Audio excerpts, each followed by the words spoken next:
Quinnipiac's season lives on. A 2-1 win against Arizona State in the first round of the NCAA tournament in Allentown, Pennsylvania moves them on to face the reigning national champions Minnesota-Duluth in the Midwest Regional Finals. Hello everyone and welcome to The Rebound. I am Kyle Lavasser, staying alongside men's ice hockey beat reporter Tom Krasnowski. Tom, Quinnipiac dominated for 2 periods of play, leading 2-0 entering the final 20 minutes of the game, and that's when things started to go in the Sun Devils' favor as they clawed their way back, cutting the lead to 2-1. How did Quinnipiac respond, and how close was Arizona State to pulling off the upset? They were very close, Kyle. Quinnipiac, they've been here before. Against Brown, they gave up 4 unanswered goals in the third period. They've blown games against other ECAC hockey opponents earlier this year.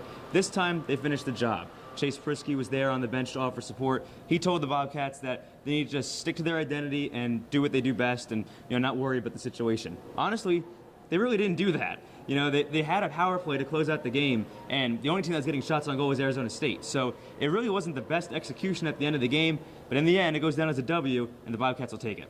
Quinnipiac is currently 3rd in the country on the power play. Rand Pecknold said after the game, it sure didn't look like it from that 5-minute major that they had, but with Arizona State having one less skater on the ice, it was really had no chance to tie the game up in those passing minutes of play at the end of regulation. All right, so there were still plenty of positives that Quinnipiac could take away as they were out shooting Arizona State by 20 shots after 2 periods of play. What did you like from Quinnipiac that they could continue into tomorrow night, Tom? So not only did they outshoot them by 20 shots, not only does that mean good offense, that also means good defense. The Bobcats blocked a lot of shots. A player who stood out today was Carlos Chuksta. He was all over Johnny Walker. He really hemmed him in the offensive zone. He used his body, blocked some shots. And also the Bobcats got off to their trademark fast start. They got a lot of goals early in games. This time was Hamden native Joe O'Connor in the NCAA playoffs. I mean, it's a good moment for him there, and it got the Bobcats on the board within the first 4 minutes of the game. It gave them some momentum early, and ultimately it was, on their way to being a very important goal, and ultimately ended up just a 1-goal game. Joe O'Connor must have been listening to his roommate Odin Tufto, who said those first 5 minutes of the game are going to be crucial, and he scored just under 4 minutes into the first period. Okay, looking forward to tomorrow. They're facing the reigning national champions, Minnesota-Duluth. This is a team that they haven't seen all season long.